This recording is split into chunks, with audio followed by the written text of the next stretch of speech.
Vamos nessa, fã de esportes. Juventude e Flamengo, vitória do time de Caxias, 2-1. Jogou muito bem o Juventude. Eu e Marcelo Rafael recebemos agora André Kfouri e Gustavo Zupac. Vitória justa essa do Juventude, Zupac, boa noite. Fala, Mota, boa noite companheiros, boa noite ao fã de esportes.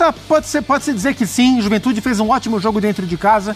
Juventude vem garantindo pontos muito importantes no Alfredo Jaconi, seja em confrontos diretos, né? Pensando em sobrevivência contra Vasco, contra Corinthians, ou em confrontos indiretos, né? Como o jogo de hoje contra o líder da competição. Fez um jogo agressivo, atacou bastante o Flamengo, o Rossi trabalhou muito, o Matheus Claus, o goleiro do Juventude, também trabalhou bastante. Mas, assim, pela iniciativa, pelas jogadas criadas contra um adversário desse porte, o Juventude finalizou mais, né, durante quase todo o tempo. Então foi uma vitória merecida e um jogo agradável, foi um bom jogo, porque o Flamengo não foi o melhor Flamengo desse atual recorte, mas teve alguns bons momentos durante o jogo. Então, importante para o Juventude não só pelo resultado, mas pela maneira que construiu o resultado. É um momento interessante do time do Roger, pontuando acima do que se esperava na tabela. Quando começou o campeonato, o Juventude, tal qual o Vitória, por exemplo, era dado para ser um dos times que ficaria no Z4 o tempo inteiro. E o Juventude vem pontuando acima, especialmente por jogos dentro de casa, como foi o jogo de hoje. André Kfouri, boa noite. Boa Falar noite. um pouquinho dessa derrota do Flamengo, uma vitória muito importante do Juventude. E a gente sabe que o jogo é bom quando os dois goleiros trabalham e trabalham Verdade. bem. Foi isso que aconteceu também essa noite. Mas trabalharam demais, especialmente o Rossi. O Rossi no segundo tempo fez algumas defesas Essa aí, ó. sensacionais. Ele cai dentro do gol, mas a bola fica fora. Mas não pôde, no lance do segundo gol do Juventude, o gol da virada, que é aquela jogada clássica de bola na área com o desvio na primeira trave, a defesa inteira do Flamengo ficou sem ação e o Juventude não recebeu nada de presente nesse jogo. Não. Ganhou do Flamengo, como ganhou do Corinthians, ganhou de outras equipes difíceis, pelo menos em relação a peso de camisa, que visitaram o Caxias do Sul. Elas foram derrotadas pelo Juventude, bem derrotadas, como o Flamengo foi hoje. E, embora o Flamengo tenha lutado até o final, tenha tido uma ou outra oportunidade, poderia ter feito um gol bem tarde, como aconteceu em rodadas anteriores, nessa fase em que o Flamengo está esfacelado e, evidentemente, muito cansado. O Tite até tentou, para lembrar de uma conversa que nós tivemos ontem aqui, colocou o Gabriel Barbosa para jogar junto com o Pedro em um determinado momento no segundo 20 tempo. do segundo tempo. Ele tirou o Vitor Hugo. Que foi a escolha para o lugar do Bruno Henrique. Isso. E o Flamengo tentou, mas dessa vez não conseguiu. A cada rodada que o Flamengo entra em campo na atual condição, a liderança do campeonato está em jogo. E hoje não foi possível. O Juventude fez um excelente jogo, o time do Roger foi muito competitivo e durante o segundo tempo pressionou de tal forma que, se não fosse uma noite talvez a melhor do Rossi com a camisa do Flamengo, em relação à quantidade de trabalho e o que ele fez para manter o resultado como estava, isso também é um sinal de que o Juventude pressionou muito e poderia ter feito o segundo gol até mais cedo. Vamos dar uma olhada, a gente tá vendo o gol da vitória do Juventude, resultado importantíssimo, jogo legal esse Juventude e Flamengo. Já já a gente vai falar também do empate do Corinthians e a situação do Antônio Oliveira. Temos... é o último lance, né? Ainda teve essa. O Ayrton Lucas, que fez um bom jogo ofensivamente, falando, bate cruzado, e o Matheus pega na sorte, né? A bola passa por baixo dele. E o zagueiro comemora como se fosse gol. A bola saiu, ele comemora. E aí pega mais uma. Tem outra ainda. Essa é a bola aérea dos acréscimos do Flamengo. A bola clássica dos últimos jogos que o Matheus impediu o empate. Aí a tela, com os dados, 15 finalizações para o Juventude, posse de bola parecida, 53-47, 15-9 finalizações certas, 8-5 para o Juventude, 5 grandes chances para o time de Caxias, 3 para o Rubro Negro, ações na área rival, 21-17, escanteios, 7 para o Juventude, 8 para o Flamengo.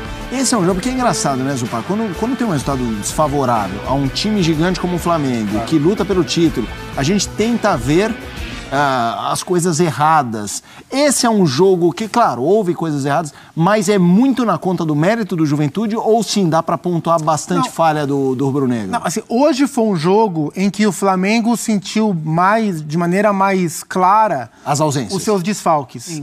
Especialmente na escolha que o Tite fez para o lugar do Bruno Henrique, ele opta pelo Vitor Hugo, e aí há uma diferença de característica, né? O Vitor Hugo é um meio-campista, então jogando mais aberto pela esquerda, ele não faria o papel do Cebolinha, que é mais agudo, ou do Bruno Henrique, que faz uma diagonal muito forte para pisar a área. O Vitor Hugo faria um trabalho mais da esquerda para dentro e abrir o corredor para o Ayrton Lucas passar. Então o jogo de hoje foi um jogo em que o Ayrton passou mais do que vinha passando antes de lesões e convocações, etc. e tal. Mas isso não funcionou. O Vitor Hugo não fez um grande jogo, ele teve uma participação discreta. O Ayrton até passou bastante, teve seus bons momentos, mas a escolha pelo Vitor Hugo, o Vitor Hugo em si não fez um grande jogo. E aí, no segundo tempo, ele opta pelo Gabriel a partir dos 20 minutos e aí ele inverte.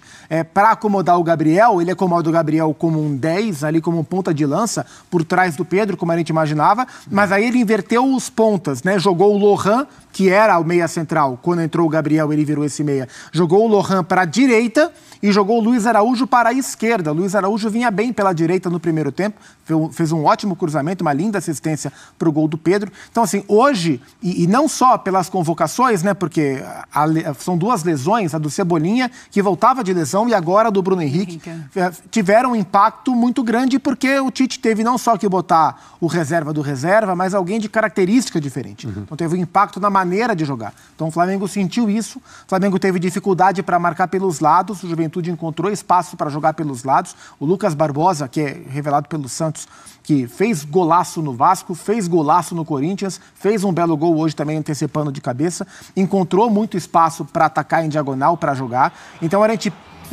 deve olhar para a vitória. O Juventude venceu o jogo, né? A gente sempre fala, Flamengo perde e a nossa taxa está certa. O Juventude venceu o Flamengo, é importante. O Juventude é o 10º colocado, com muitos méritos, repetindo, como eu falei, repetindo bons padrões dentro do Jacone. Mas hoje o Flamengo sentiu mais do que em outros jogos os seus desfalques, sobretudo esse homem pela esquerda. Então acho que hoje o Tite vai lamentar mais do que em outras circunstâncias.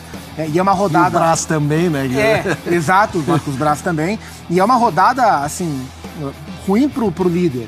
Porque, embora o Palmeiras esteja jogando e não esteja vencendo, mas o Botafogo venceu, o Bahia pode vencer. Então, assim, a vitória do Botafogo foi ruim pro Flamengo. É uma rodada que pode embolar mais o campeonato, que já é bem equilibrado. Melhor então para quem gosta do campeonato assim, exato, disputado. Emboladinho, né? Fãs de esportes, daqui a pouquinho a gente vai para a Neoquímica Arena. O negócio tá pegando fogo na Neoquímica Arena. A torcida tá revoltadíssima com a equipe. Empate do Corinthians com o Cuiabá. E a gente vai mostrar todos os detalhes para vocês. Lili Nascimento tá por lá, a gente também vai para a entrevista coletiva. Vamos falar do Antônio Oliveira, se existe a chance dele perder o seu cargo hoje ou nos próximos dias, tudo isso com a Lili Nascimento daqui a pouquinho.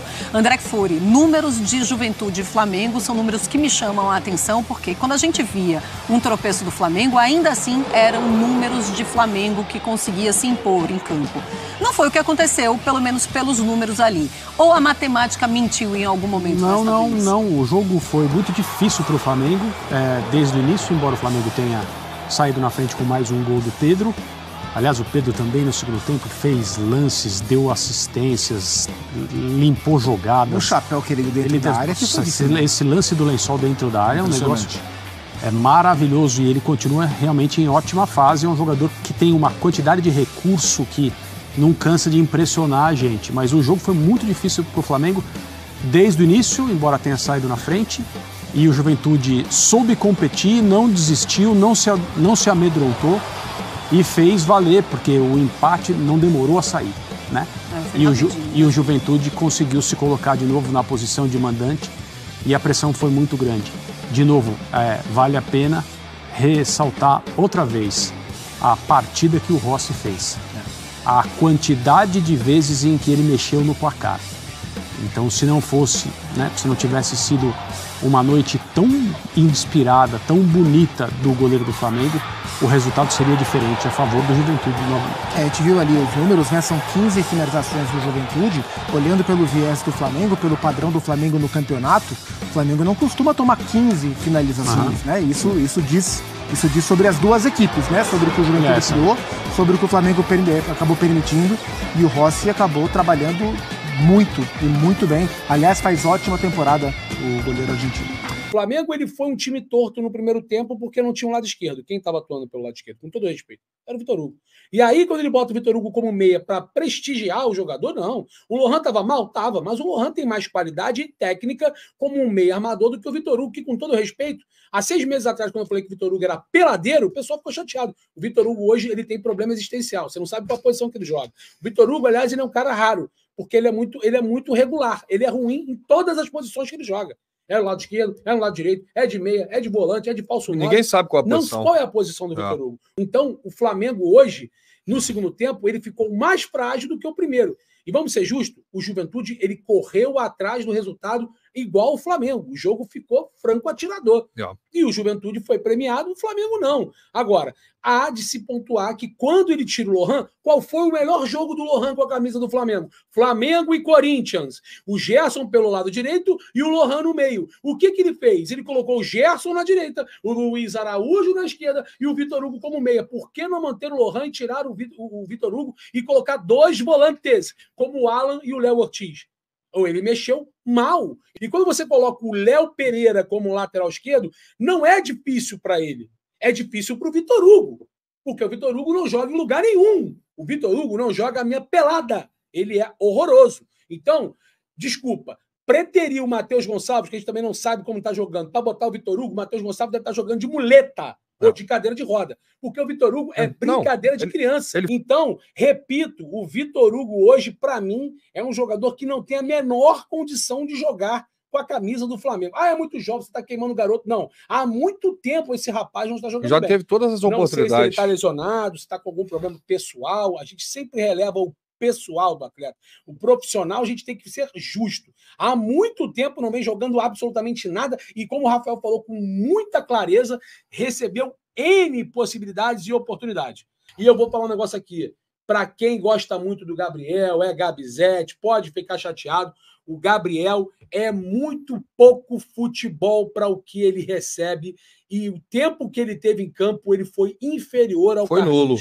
Ele, na verdade, a ideia do Tite foi colocar um jogador, que é o Gabriel, no lugar do Vitor Hugo, mas ele manteve um jogador a menos. Porque o Gabriel continuou com o nível Vitor Hugo de futebol. 0. E não colocou o Matheus Gonçalves. E não botou um jogador mais rápido, mais insinuante, Gerson. Um condutor de bola. Ou seja, repito, se ele coloca o Davi Luiz no lugar do Vitor Hugo, ele adianta o Ayrton Lucas e coloca o Gerson como meio armador, que seria mais útil do que o Gabriel. Porque o Gabriel, hoje, foi mais um jogador que não conseguiu acrescentar.